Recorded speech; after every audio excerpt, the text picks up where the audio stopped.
News tonight for families with children who have hearing problems. Many can't afford hearing aids because they're expensive. But now a bill is underway in Sacramento requiring insurance companies to cover the devices. KCAL9's Randy Paige with the details.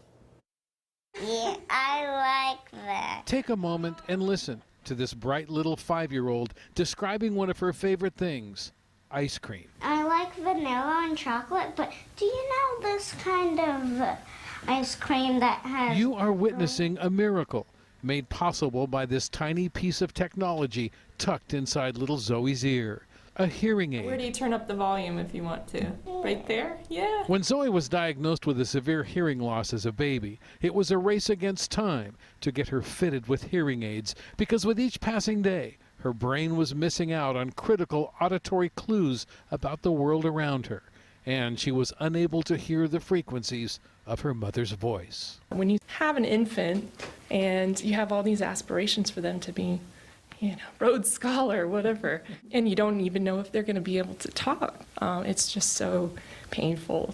The first 6 months are critical so that the brain can start making sense of what all of these sounds are and what it means. Kathleen Mathis is president and CEO of the John Tracy Center, a nationally recognized clinic for families with deaf or hard of hearing children. She was also Zoe's therapist here. If Zoe hadn't received hearing aids when she was just a few months old, it would be very difficult for her to gain spoken language skills. She wouldn't be able to speak the way we saw her speak. No, she would not be able to speak in long, full sentences the way that we heard her speak today. What does the animal eat? I think banana. Oh. Zoe's mother says she had to borrow used hearing aids from the John Tracy Clinic at first, and it was a financial struggle to come up with the $8,000 she needed to buy Zoe's aids a short time later. I saw my bank account go from positive to negative pretty fast. That's because health insurance companies in California are not required to cover the cost for children's hearing aids.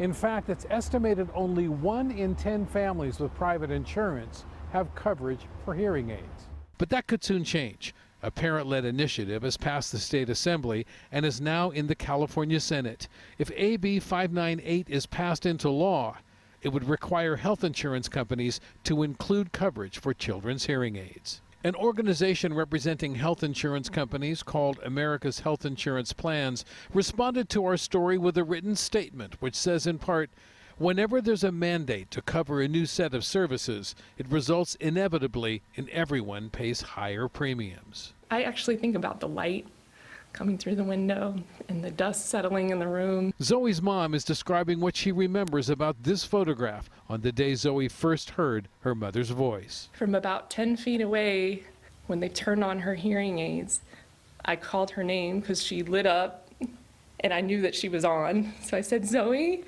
And she turned around and she looked at me and smiled, and I just knew that we were connected. And I can't tell you how excited I was to see her and know that we were going to be okay. And now, nearly 5 years later, Zoe carries the promise of all the other children who need the key to unlock the sound of the outside world, but may not be able to afford it.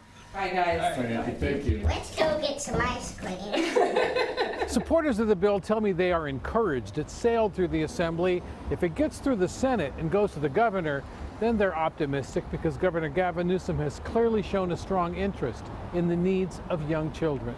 In downtown Los Angeles, Randy Paige, KCAL9 News.